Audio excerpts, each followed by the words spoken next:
Today we're going to talk about constipation, which it seems like very basic and kind of a topic that most of you guys already know how to treat and see patients every day with it.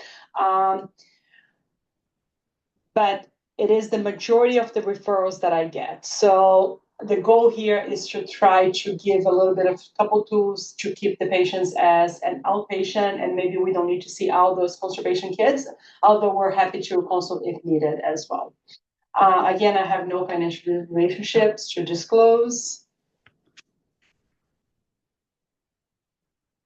And our objectives today are going to define constipation, kind of understand the pathophysiology and the cause of constipation, focusing primarily on functional constipation as well. How do we evaluate and manage those patients? And understand the principles behind, the functional constipation, which is 95% of the constipation that we see. And how do we discuss treatment and options with patients and parents as well? And how do we continue after that first visit they diagnosticated with functional constipation? Again, why constipation? It is very common. It's about 3% of all the pediatric visits. It's estimated that kids who are less than 3 years old, the prevalence of constipation varies from anywhere from 0.3 to 28% in people. Less than 3 years old is about 8%, and kids above 3 years old is around 11 to 14%, depending on what studies you look at it. So it may actually be more of the 3% of the pediatric visits as well. It could account for almost 25% of what we see in clinic. And the cost per year is high, not only with medications, but also with costs of clinical visits and different testing and over-the-counter medications and supplements as well. So for parents, it costs 3 times more for them to have a patient with constipation than not have a kid with constipation. And the healthcare costs, the last study that I could look at it was from September of 2008, was around 3.9 billion per year. If I adjust this for inflation for May of 2025, we're talking about 5.79 billion per year as well. And it's a big source of anxiety for parents. So for parents and for the patients as well. So, you have those kids having accidents, they're going to school, and some kids are making comments. So it can cause depression, anxiety. Some kids are avoiding social situations, and it may also be kind of a negative kind of reinforcement, and some kids may be punished because they're having those accidents and they're having constipation as well.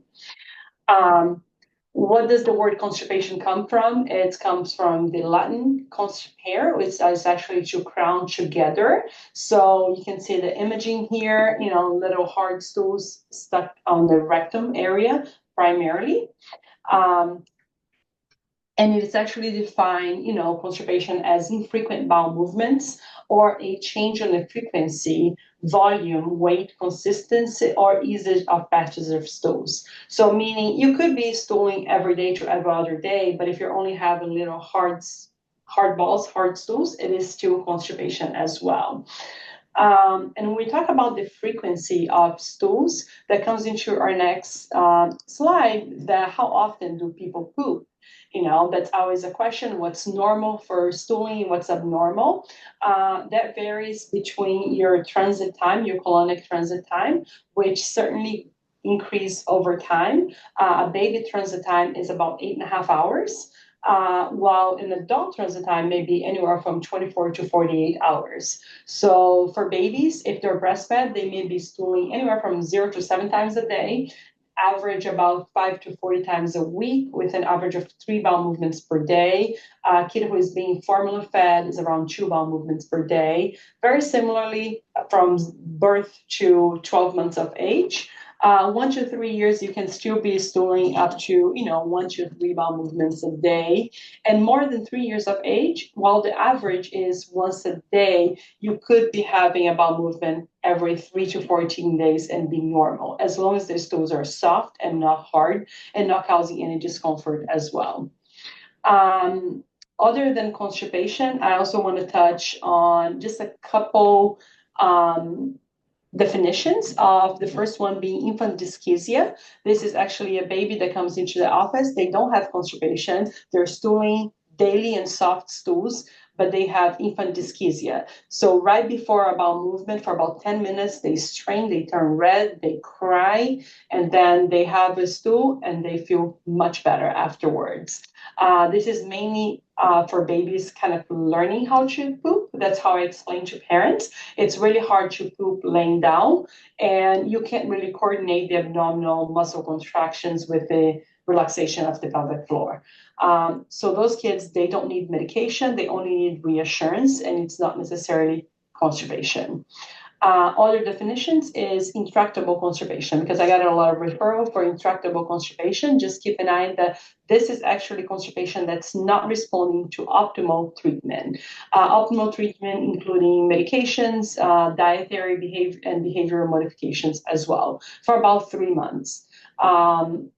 Which, sometimes we see kids, they'll try something for a week and say, it's not working. Let's just see someone else. And the fecal infection, it is important to recognize, because until we treat the fecal infection, constipation is not going to get better. So it is important. Sometimes they do need enema. Sometimes they will need a clean out as well prior to starting any kind of medication. We're going to focus today in functional constipation, which is 95% of the types of constipation. But what everyone kind of gets worried about is what else can cause constipation, especially Hirschsprung's disease, other cause. So I'm just mentioning here, other cause, Hirschsprung's disease is about 1% of all the constipation. We'll touch it in a couple of slides forward. Sometimes I'll do get labs on kids who are constipated, specifically for celiac and thyroid. That is an estimate on kids who have chronic untractable constipation, that about 3 to 8% may actually have celiac disease. So that's why it's part of our screening labs. Even though most of those kids are going to present with diarrhea, they can present with constipation as well, intractable constipation. And if you have any other like neurological issues, pelvic mass and spinal cord abnormalities, anatomical malformations, but those kids are going to have more of a history as well. When we talk about Hirschsprung's disease, again, 1% of the kids with constipation, those kids have absence of ganglion cells in the submucosa and the myenteric plexus. Those ganglion cells, they, migrate from mouth to anus in utero, so they'll stop at one point. The majority of them are going to be only a rectal sigmoid, but it could involve the whole colon as well. Screening tests, you're going to have a history of this baby who has a delayed passage of meconium, the majority of times, abdominal distension, not tolerating feedings, vomiting. You could have a short segment Hirschsprung's and have a kid who is growing but having so much distension and a history of, constipation, that maybe have loose stools with a stool softener, but never have this large stool and had a delayed passage of meconium. They could have a short segment Hirschsprung with a late diagnosis. Screening tests would be the contrast enema, and the diagnosis, the rectal biopsy. A little bit in between Hirschsprung's and functional constipation on the kids that you see like in the office. So functional constipation normally does not start at birth, meaning those kids have a normal passage of meconium. They tend to have more fecal incontinence, while the kids with Hirschsprung's, they do not have that large rectum and they do not have that accumulation of hard stools in there, so they don't have fecal incontinence. If you do a rectal examination, you'll find in functional constipation really hard stools, dilated rectum, while on the Hirschsprung's kids, you're going to have a very tight rectum that if you take your finger off, stools can come on pressure. Like I've lost white coats doing, rectal exams on older kids who had Hirschsprung's. There wasn't completely diagnosis, and they have a history of they never pass any hard stools on with the Hirschsprung's kids. And the functional constipation, it starts with this very big poop and large that clogs the toilet, and that's something that's common. and they tend to have more fissures because of that. While, the Hirschsprung disease won't have any fissures or no large passage of stools. This is a real patient of a couple of years back. This was a call that I got from the ER with this kid with abdominal distension, hadn't had a bowel movement for a couple of days. They got an x-ray. This is what they saw, very dilated colon right here. And this was a late diagnosed Hirschsprung's disease. That was his contrast enema. He had a biopsy that confirmed. He actually had surgery and initially had an ostomy, then got reconnected. The history for this kid is he was 3 years old.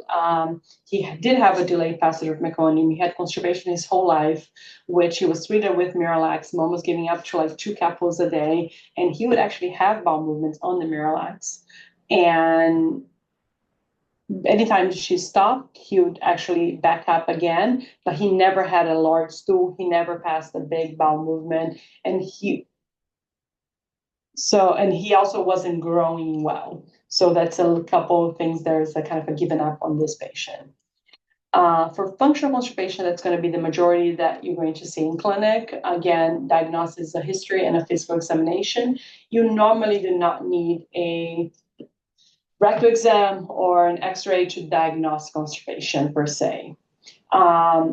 The criteria for diagnosis of chronic constipation, functional constipation, varies on kids who are less than 4 and more than 4 years of age. For less than 4 years of age, for kids who are potty trained, you want to have no organic pathology and at least 1 month of symptoms. And kids who are more than 4 years of age, you wanted to have at least 2 months of symptoms, which included, 2 or fewer defecations per week, 1 episode of fecal incontinence per week after toilet training, stool retention, large fecal mass on the rectum, and a history of these large, big stools coming out. They may obstruct the toilet. So I saw a little girl who was 4 yesterday, and the mom mentioned, I had to buy a plunger because her stools are so big that I need to use the plunger to plunge. Right. And the GI history, what we wanted to know, again, meconium passage, characters of stools in the toilet, and also in the underwear. I got a lot of referrals for quote diarrhea, which they're actually having fecal incontinence and accidents throughout the day. If they're having any kind of stool withholding and the age that constipation started, and if they have any associated symptoms, including, abdominal pain, urinary symptoms, and what kind of treatment they've had before, because I do want to understand what the family is coming from and try to do an individualized treatment for every patient. The age of onset, again, the majority of functional constipation, it could start at any time, but it would start at 4 to 6 months of age with introduction of solids, 12 to 15 months of age, when you're changing from, formula to regular foods. 3 to 4 years of age, that's potty training time, and 5 to 6 years of age, that's when they go to school for kindergarten, and that's again withholding from 3 to 6 years of age. That's the main cause. While, on the earlier age is kind of a change on the diet.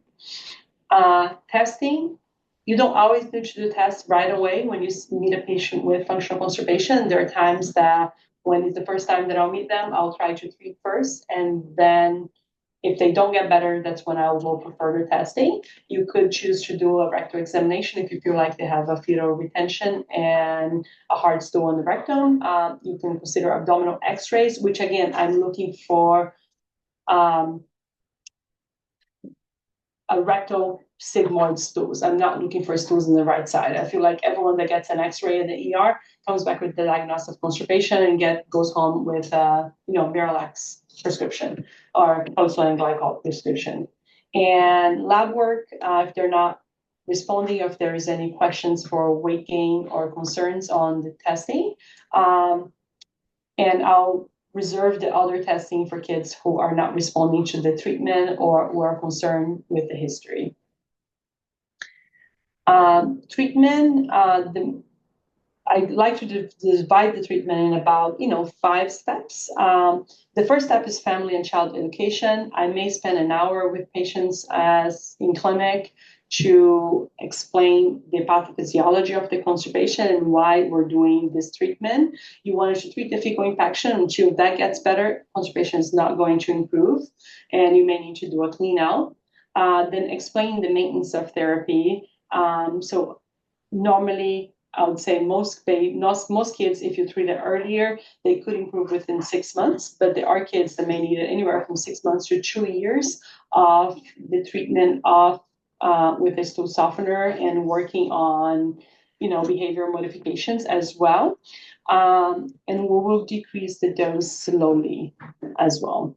And what kind of behavior and dietary modifications should we do? And that's individualized per patient as well. What works for one patient does not work for the next one. That's why it's important, that history. And also weaning of the treatment. Normally, I wean after 3 to 4 months of successful treating constipation, and I go very, very slowly. So if we're doing a medication, I'll decrease it by 1 teaspoon every 4 to 6 weeks as tolerated. So the majority of people tend to wean very fast within 1 to 2 weeks, and that's why we see failure a lot of times. Again, the education, we wanted to explain, the pathophysiology, fecal soiling, positive reinforcement, and repeat the education overall. So I do start by saying, understanding the problem, how does it start? Diet, while there is no evidence that doing extra fiber on the diet of a child actually treats constipation by itself, the regular American diet does not have a lot of fiber on it. That's why we tend to increase fiber and increase fruits, vegetable intakes. The majority of kids are having a diet that's already very low in fiber. So yes, increasing the fiber and changing the way they eat can be helpful, And I put a picture of a toilet there because a lot of kids, they are scared of using the toilet. Toilet can be disgusting. The stall doesn't close at school, or it's too noisy and you have the withholding. So until the withholding pattern stops, the constipation will never get better. So that's another thing that's really, really important. And I'll get kids that stop the withholding pattern and we're able to get off medications or anything way early. I do tend to do drawings for the family. This will be, the reflex and defecation reflex. So when stools reach the rectum, you're going to have a brain signal, and that brain signal is going to relax an internal sphincter and stimulate the contraction of the rectum and sigmoid colon. But you have to relax the external anal sphincter yourself. And that urge to have a bowel movement, this defecation reflex, lasts about 10 to 15 minutes. And after it's gone, you may not have the urge until the following day. These stools do stay in there, and with prolonged constipation, you have dilation of the rectum. So the next picture on the right, you just see, with the same size stool, you may not have an urge to have a bowel movement anymore. So it's going to take 1, 2, 3, 4 days to have that urge to have a bowel movement. So now those kids, they're not withholding anymore. They truly don't have the urge to have a bowel movement for about 3 to 4 days. So that's why it's important to, one, get rid of all this stool in there and making sure they're having enough soft stools to have the defecation reflex, on a regular basis. Again, overflow of stools and fecal incontinence. Knowing that you have this hard stool in there, whatever's coming from the top is soft. It's like mud going through rocks. And the internal sphincter is slightly open because of this rectal fecal mass that's in there. So that's when you have those little accidents that the kids don't smell, they don't feel it, it just happens. And every time parents look at it, at the underwear, it looks like there's a little bit of loose, very soft stools in there. And there are times that they will start on stool softeners like polyclinic glycol, and without getting rid of this fecal mass, and everything that's coming from the top now, it's super soft, and now it's more watery. So you're gonna have this history of, we tried this, but the accidents were worse, so we stopped. So this doesn't work. What else can we do? But the main problem wasn't taken care in the beginning, and that's why, it's important to recognize that. I'm not going to play this video, but it's right here if you want to watch. It's called The Pulling You. I do send a lot of my patients to watch it. It's made by Children's Hospital of Colorado and was made years ago, about 15 years ago, and it's got millions of views on YouTube. It's about a 5-minute long video explaining pretty much constipation, withholding patterns, and stool accidents on a kid's way, almost like cartoons. And this is actually was done by my son, who is now a teenager, when he was younger, and he did have withholding patterns in first grade. So that's how we had the whole drowning, and I kind of like had him do this for me in a way of understanding not to have an accident and not to have the withholding as well. How about behavior modifications? We do tell patients to sit in the toilet, but it's not sitting in the toilet every hour. The urge to have a bowel movement happens after you eat or after you wake up in the morning. So normally I say twice a day. After breakfast, if possible, and the schedule allows. Sometimes it's crazy before school, and at least, or after a snack after school or after dinner for about 5 to 10 minutes, not a punishment. And you do want to do that positive behavior. So their kids, they'll get chocolate chip or a little, sticker every time they go to the bathroom. And that immediate reward is important for the younger kids, other than just like a star reward. So getting that immediate reward is helpful. How about how should they sit? Do like step stools help? Actually, we're made to squat. So if you look in here, the position of, the rectus sigmoid, once you're just sitting and when you're squatting, does change and makes it easier to have a bowel movement. The picture on the bottom left also shows that, the toilet for adults, they're not made for kids. And it's really, really hard to push and to poop with your feet hanging. So it is important. I just tell parents just to get a regular step stool. Doesn't have to be anything fancy. Doesn't have to be anything specifically for it, just so their feet is flat in the floor and their knees a little bit elevated. And for the adults, just a step stool can also be helpful. So you're more in a squatting position. Or if you're using a toddler seat, it should be okay as well. I do ask people to keep a stool diary, but over time, I've gone from keeping a diary of like just a runaround in a paper to maybe just the calendar. I prefer calendars. I prefer monthly calendars so I can actually see how often they're pooping. There are apps from that. I have nothing with any of those apps. This is just an example of one of them that I've used because a lot of my teenagers and 10 and older, sometimes they have phones and they may have their phones when they are pooping as well.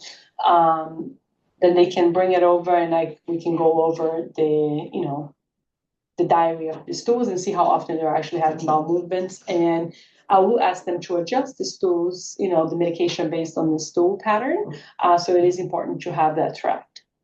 And it's super hard, as a parent, like after they potty train, you just don't go and see their poop every day. So having them keeping that diary is helpful. We talked about, before starting a maintenance therapy, we wanted to do a clean out.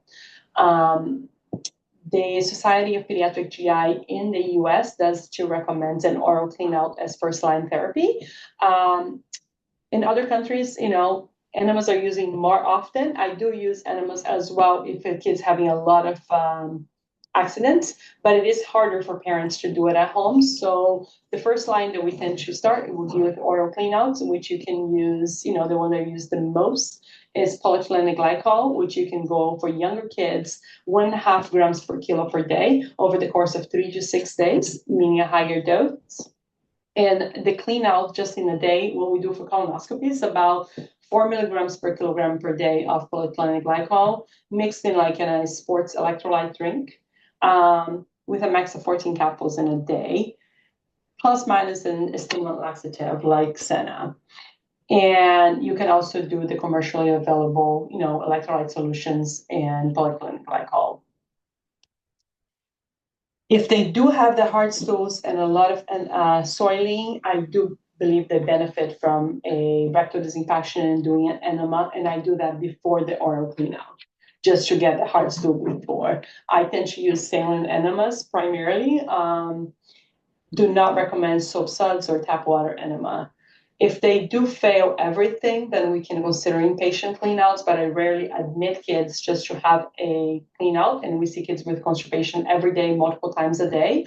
And about, 2 to 5 times a year, I may take a kid to the OR to do a rectal disinfection. If they completely fail, I'll the above, which is exactly what it sounds, bring them to the OR and we take it away some of their hands and we put a colonoscope as well, just and try to do a little enemas in there.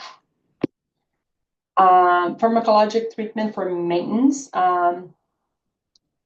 Those are the kind of the options. The one that we use the most is polyethylene glycol and lactulose. Dosing vary from, polyethylene glycol, even though it's not FDA approved for kids, the recommended dosing is to start at 0.4 grams per kilogram and normally 0.2 to 0.8. There are studies on kids, and there was this systematic review a couple of years back, and they realized that people are using dosing anywhere from 0.2 to 1.1 gram per kilogram per day of polyethylene glycol, and that was well tolerated. For lactulose is 1 to 2 grams per kilogram per day.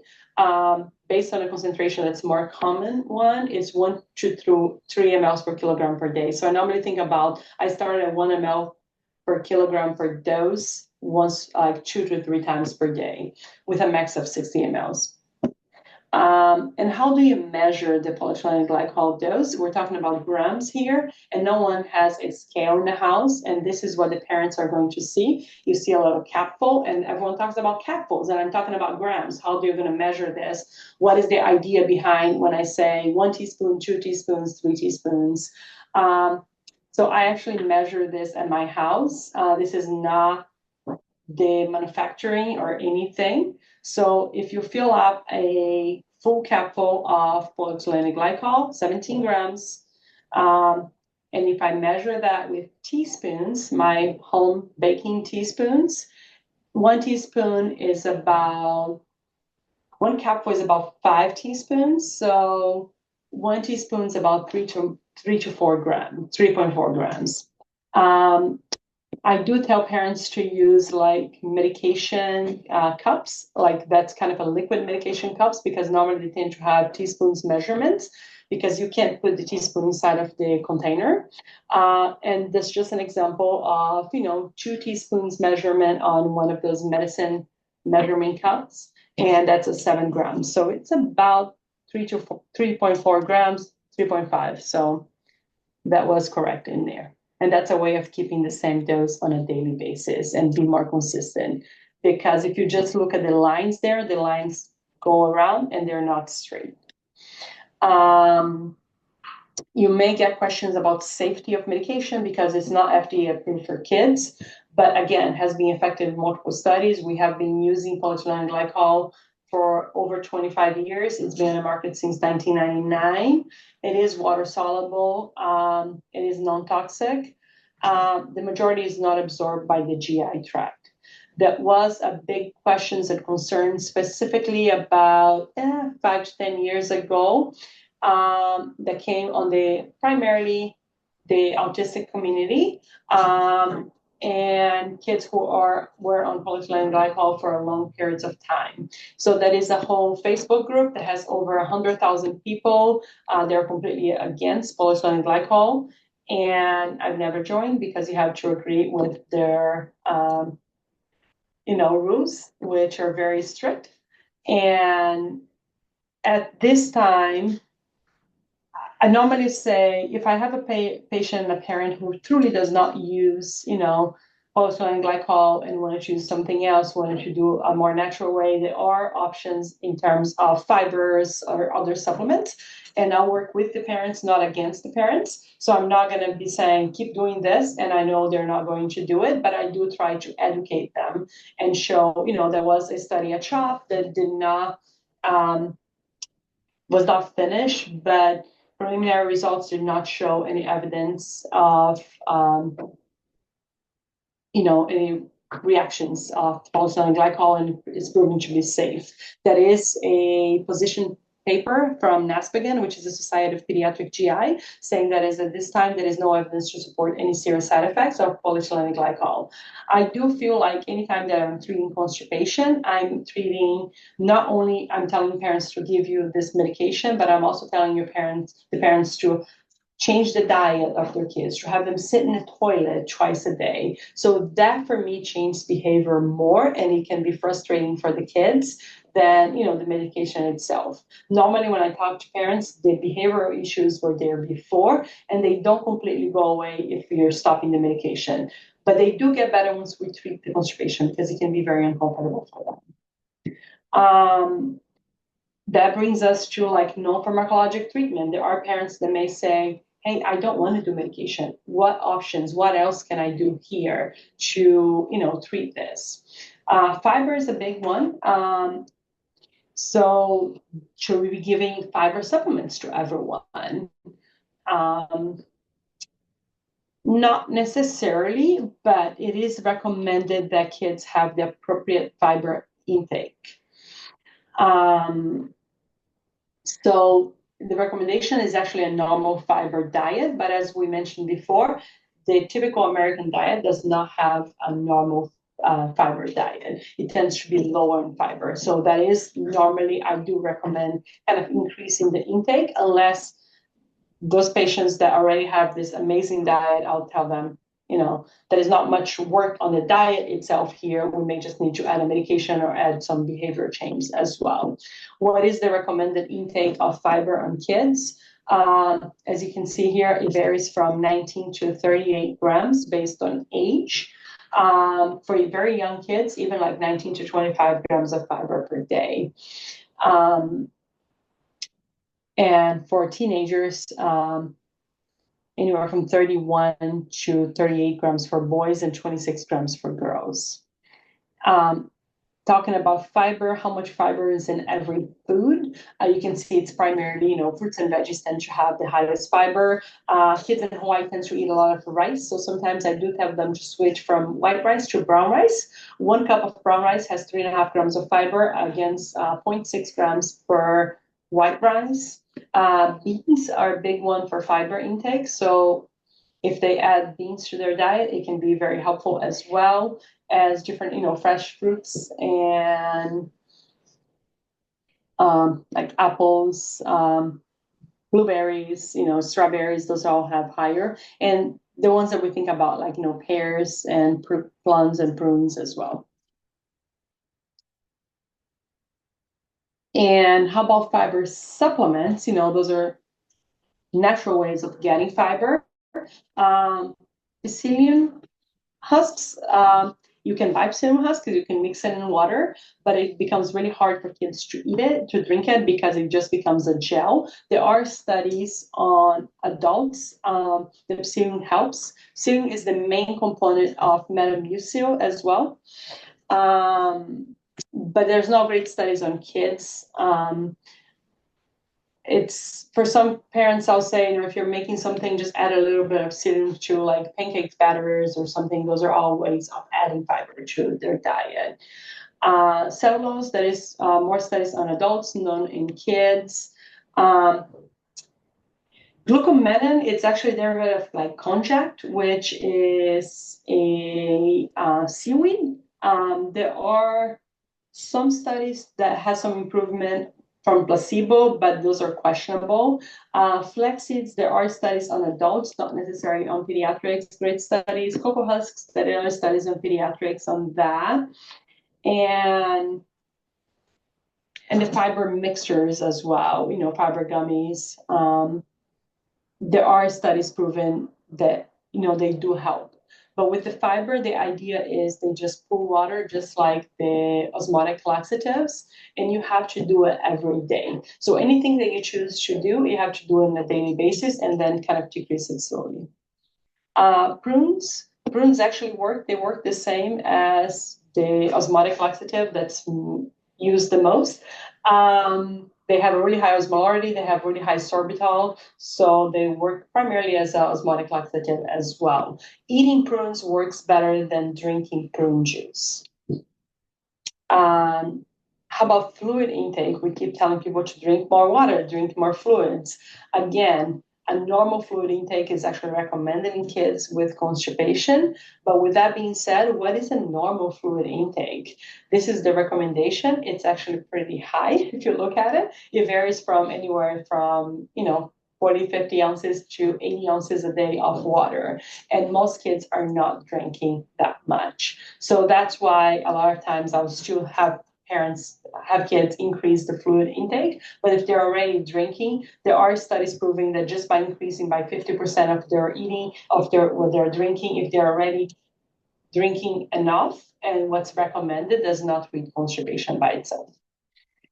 And again, there was that study, if kids are already taking enough fluids, increasing by 50% was not effective on increasing of treating constipation or changing the school frequency or consistency.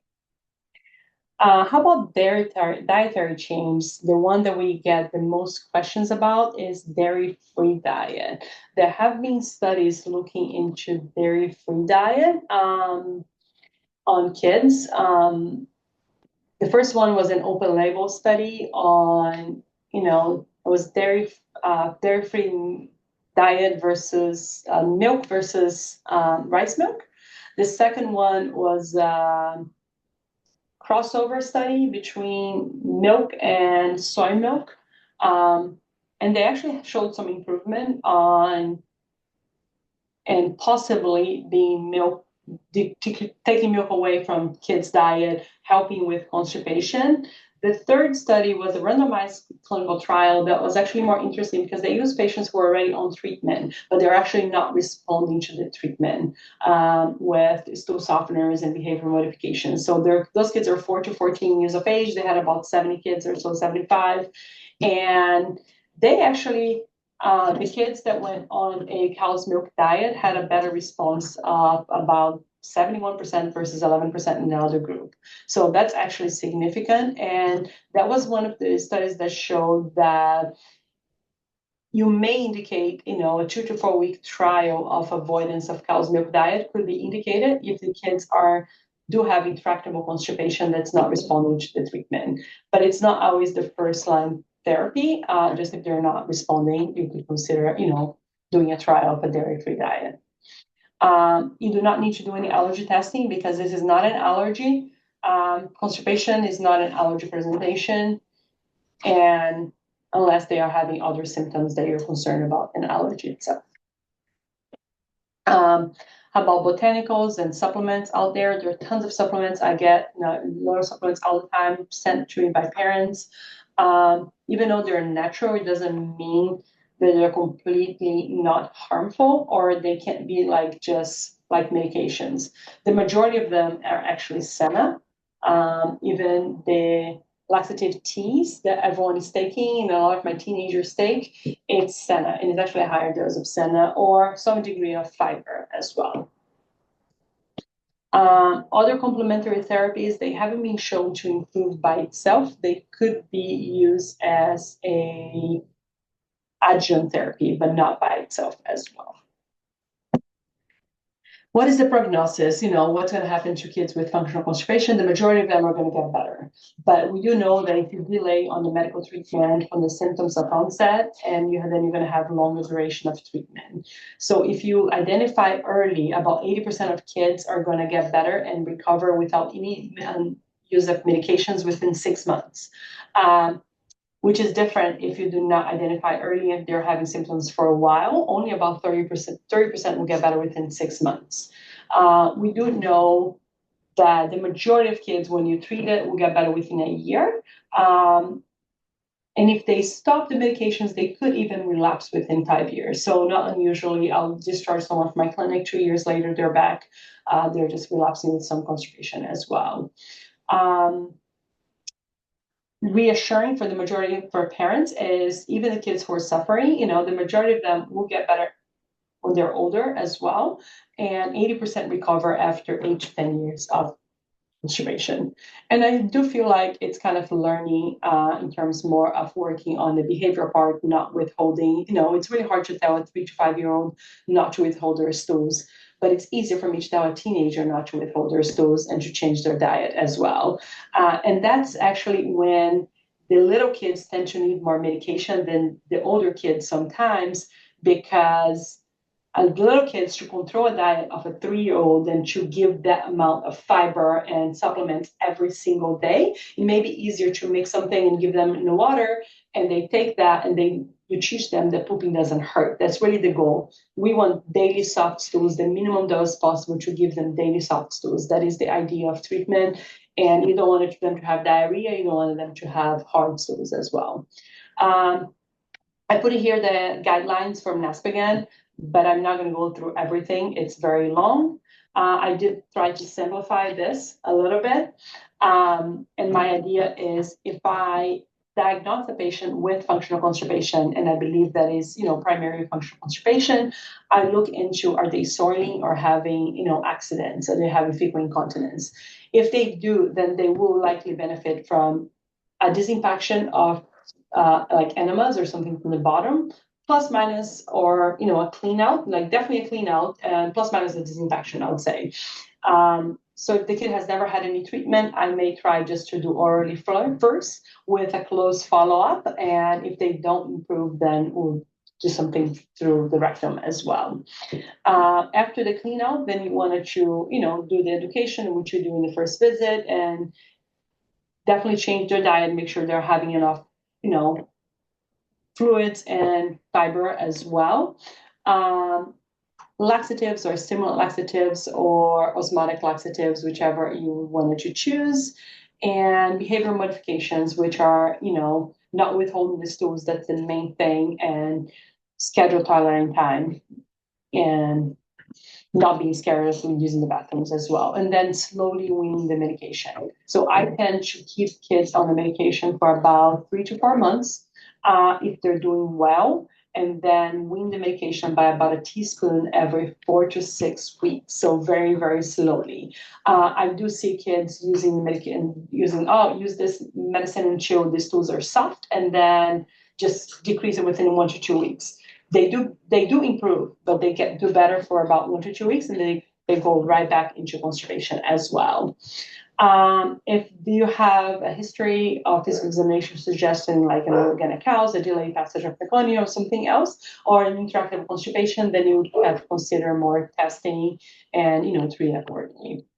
What are the main kind of my personal experience and what do I see being the main pitfalls and things that we can all improve as providers is not removing the fecal infection. So you should not only diagnose functional constipation, but see, is this kid impacted? And I wanted to remove this fecal infection before treating with a maintenance dose and medicine therapy. Or we'll do a clean out, and after the clean out, they never start anything. They just do a full clean out. They get, an enema in the ER, and sometimes they're told to do the medication every day, but not given necessarily, or the parents may not understand they're supposed to continue to give it. Giving too low of a dose. So I'll have kids that are taking older kids taking a teaspoon of, the powder that's more commonly used. So it's the polyphenol glycol, just a teaspoon. So 3 grams for a older kid, it's too low. Or a little baby who's actually like a 1-year-old that's taking a quarter of a teaspoon. So we talked about 1 capful is about 5 teaspoons. So a quarter of that teaspoon, it's a very, very low dose. It's not even 1 gram of the medication. No follow-up visits, meaning, we assumed the parents understood what I was telling them, and we say, I'll come back for the follow-up next year for the well child. they may need to be seen within like 4 to 6 weeks just to have the reinforcement they're doing okay and see how they're doing and make sure that we don't need to adjust. And then I will see them every 2 to 3 months to do adjustments on the medication and see how they're doing within the adjustments as well. We don't want to stop the medication too soon. And again, providing education and guidance. I do understand that we're very lucky that my visits are for new patients an hour and for follow-up half an hour. So we end up having enough time to spend with the parents. And I may spend an hour just talking about the pathophysiology and how do we treat constipation. And all we're doing is just kind of reassurance and education primarily. About by the parents, sometimes parents are not doing that scheduled tolerant time, which is very, very important for the kids to recognize the time to have a bowel movement, not giving the desired intervention or sometimes stopping the medication, saying, you're good, let me see how you do without this medicine. And they may stop too soon. They'll do okay for 1 to 2 weeks and they relapse, and not restarting after a relapse as well. I have one clinical case here that was a patient that came to me. She was actually from Guam, and she with a history of constipation since a very, very young age. She had an oral passage of meconium. She was a teenager. She started having constipation after 1 year. At that point, typical history of constipation, one bowel movement every 1 to 3 days, very large and hard. Then at a later age, started having stool withholding and fecal incontinence. She was starting polyethylene glycol, but had way more accidents. So the parents stopped the medication. She was working on a diet. She was actually drinking like 80 ounces of water per day, 80 to 100, and had a good diet, but did not see any improvement on her constipation. She came here to Hawaii and went straight to the ER, and she was seen in the ER. She had a week without a bowel movement, and they did an x-ray. So this was her x-ray, and you can see here the rectum. You have this 11 centimeter mass in there. That's a really, really hard stool that's been in there for a while. So they did a substance enema at the ER. Normally, I won't do substance enema, but they did one. It's fine. Not too much came out, a little bit came out, and she was prescribed a polyethylene glycol oral clean out, and then 1 capsule twice a day, and referred to us. So I actually saw her in clinic, but a couple of days later, after this ER visit, and she told me that she had the whole clean out. She had no hard stools. She had a bunch of liquid stools. The soiling was better, and she was actually feeling much better. So if this was a telephone appointment, that would be it. And like, oh, you're great, keep doing the, polyethylene glycol. But when I examined her, I still felt very hard stools on her left lower abdomen. I did do a rectal examination because of the x-ray that I saw in the ER. She had a very dilated rectum, and she still had very large hard stools palpated in there. I did prescribe her another clean out to do it at home with 2 enemas 12 hours apart and a high dose polyethylene glycol. And she was prescribed polyethylene glycol and Senna for maintenance of therapy. I saw her in 3 days because she was going to go home within like a couple weeks. So I was seeing her very often as well. She had a lot of stools after the clean out. She was feeling better. And she told me, I have daily soft stools. But she was in clinic. So when I did a physical examination again, she still had really hard stools on the rectum, palpated on her abdomen, sorry. And we repeated an x-ray on that day. I did not do a rectal examination. And you can see here, you can still see stools, and you can still see this really hard ball on her rectum as well. Despite, she's had 3 clean outs. She wanted to try again. Next steps, what do we do next time? Do we admit her to the hospital? Do we do a, inpatient disinfection or disinfection in the OR? She actually wanted to try at home again.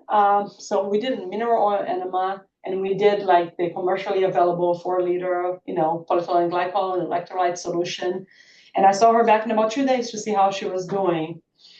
And she said, I know I had the enema and I had no stools whatsoever, no hard stools, which I would expect her to have a hard bowel movement with so much poop that she had on her rectum. And she had a lot of bowel movements, loose stools with the clean out, but I still could palpate, that hard ball on her abdomen. I did an x-ray, and while her whole colon was clean, she still had this really hard stool on her rectum. So we could have ended up here because she was feeling better, but we did bring her to the OR to do a manual disinfection of this patient.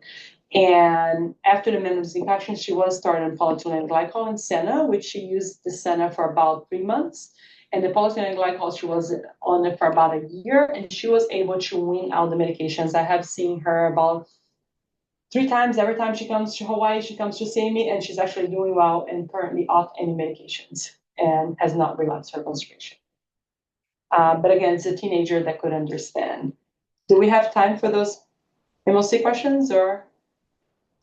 Yeah, we still have several minutes. Okay. Oh yeah, go ahead. And then there's lots of interesting questions in the chat too, as soon as we finish the MLC question. Okay. So this is just a 2-month-old,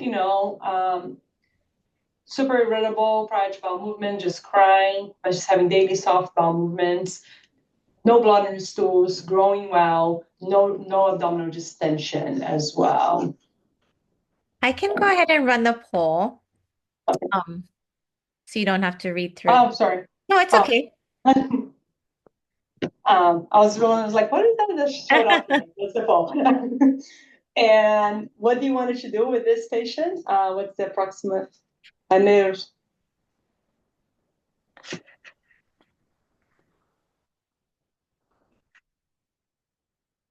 can't. Yeah, I don't think I can move the poll. Yeah. Yeah, we can give everyone a few minutes, maybe a couple minutes to complete, and then we can go over them. Okay. So do you go over all the questions first? Do you complete some? If there's some with like a wide variety of answers that need to be reviewed, most of the time, a couple of them we'll go over. But we have a lot of time, so we could go over each one. But there's also a lot of nice questions in the chat, so. Okay, I don't see a lot of answers here. I don't know.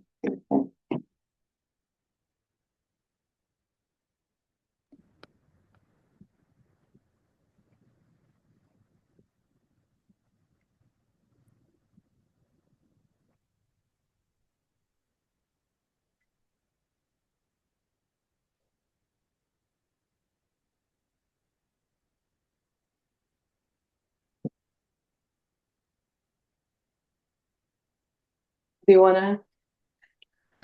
I think we'll give them a little bit more time. The questions are quite kind of lengthy. Okay, yeah.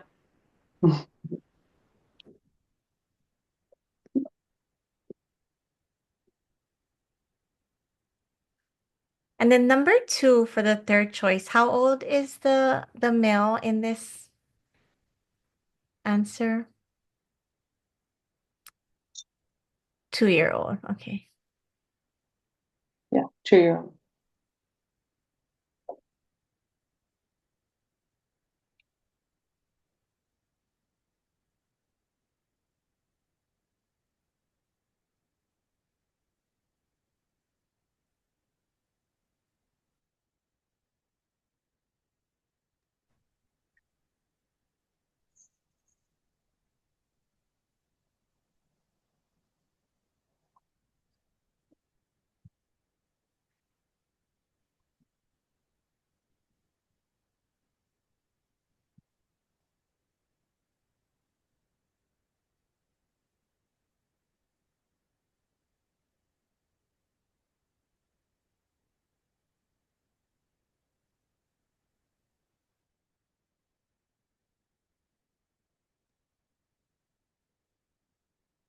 Okay, why don't we can go through them. Well, Okay, so it's okay. I'll leave it So open. the first one was, a 2-year-old with, this kid has infant dysphagia. So the answer is correct. It's a parental reassurance.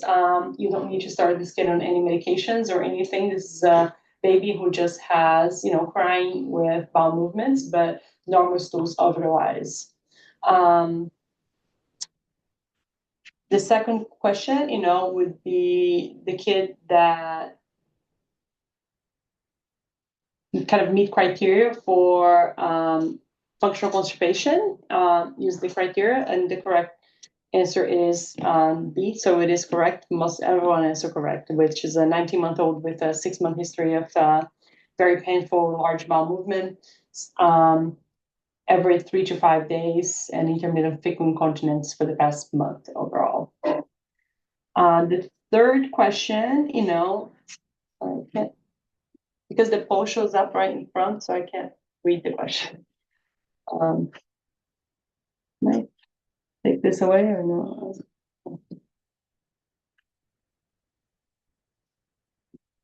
Can you move it? No. I can't move. Yeah, it shows up right in the middle here. So let me see. Okay, I'll just go ahead and end it, and then maybe you can see. Okay.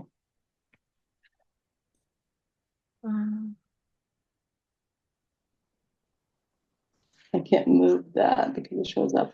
Okay. Is it still, do you folks still see it? I don't. Okay, I see it. Okay, there we go. Now I can close. Okay. So the third question is, a 3-year-old has a constipation for about 2 years with typical, functional constipation, has very large hard stools. Occasionally, he may have bright red blood on it, which again, constipation is the most common cause of that. Very picky eater. They've tried polyclinic glycol and hasn't really got better. But on the history, he had a normal passage of meconium, normal rectal examination, except for very dilated rectum and very hard stools palpated. So you do, parent education about functional constipation, the treatment, and what is the best management of this kid. Again, this is a 3-year-old. They don't always, so you want to do a clean out. I tend to choose to clean out over the course of a couple of days for this kids. So that's where I'll do the 1.5 grams per kilo per day, followed by around, 0.5 gram per kilogram per day of daily polyclinic glycol and stool softener, and with a close follow-up within a couple weeks. You do not need an abdominal x-ray. You already have a diagnosis in this kid by the clinical. He doesn't always need referral to pediatric GI if the parents really want it, but this is kind of the idea here is that they don't always need to see us. He can be treated first and you can do a clean out before as well as seeing us. And the first one was kind of just increase water and fiber, 2 times recommended for age. And as we talked about, there's no recommendations of going over what's recommended for the age of patients. The question number 4 here was what's false regarding constipation, based on the guidelines. And that is actually that every patient should have an abdominal x-ray and digital rectal examination. For the opposite, I actually don't do x-rays very often on my patients. They come in with x-rays that are done before, but I don't do x-rays to evaluate for constipation. I do look for fecal infection, and that's mainly when I'm doing a rectal examination as well. If I think the kid may have Hirschsprungs and may have some rectal abnormalities, or they have fecal infection. The other ones are all correct. You should do a normal fiber and water intake, and the diagnosis is based primarily on the history and physical examination, and routine x-ray is not recommended. And I'll end right here with, everyone does poop, and I'll stop sharing this screen if you have any questions, concerns, or I can leave this screen and let me know if what comes to the chat. I don't know if I can see the chat. I can tell you some of the questions. So the first one was about routine, and that was when you were talking about constipation. And I know that I was taught in residency to always have them to sit on the toilet after every meal, as similar to what you mentioned. But I've also noticed that when I see kids in the hospital with constipation, that a lot of times that aspect hasn't been covered. So I appreciate, Renata, that you emphasized that. The other ones are questions about pectin, turmeric, and coffee enema. So maybe since it's a couple minutes after 1:30, you can take your pick on which one to answer, or click through all 3. So I do not recommend coffee enemas or any kind of other enemas that are out there. There was actually also, there are tons of case reports on different TikToks or even social media stuff and people doing different enemas. I just do saline enemas or mineral oil enemas for majority of my patients and our fleets. Pectin and turmeric were the other two questions. Turmeric for both bowel health. I do use turmeric for kids with inflammatory bowel disease. There is evidence on ulcerative colitis as an adjunct therapy. Patients on mesalamines and turmeric, like 3,000 milligrams per day, they actually respond better to the treatment than kids who are on only mesalamines. But by itself, it's actually not shown to treat inflammatory bowel disease. There are a lot of studies on, turmeric and anti-inflammatory properties. Again, it won't treat the constipation, but the person also recognize that, Renata, but it's not going to hurt them. If they wanted to do turmeric supplements, I'm okay with you doing some turmeric supplements. I don't routinely recommend to all my patients, mainly because it has to be on a tablet or it has taste, but I do recommend to my inflammatory bowel disease patients for a select group with mild ulcerative colitis that are on mesalamine treatment. Pectin are also, they are prebiotics. So it's primarily like, those, it's within the prebiotic, like fibers, it's healthy. I don't always add pectin to it. It does thicken up the bowel, and even I use pectin for a lot of kids with short gut to actually slow down their bowels a little bit and to thicken up their stools. It is more of a stool thickener that I use more. I don't use it originally on constipation. So, and yeah. Okay, great. Super interesting. I really, as always, enjoyed learning from you, and I'm sure all of our participants did too. So thank you so much. We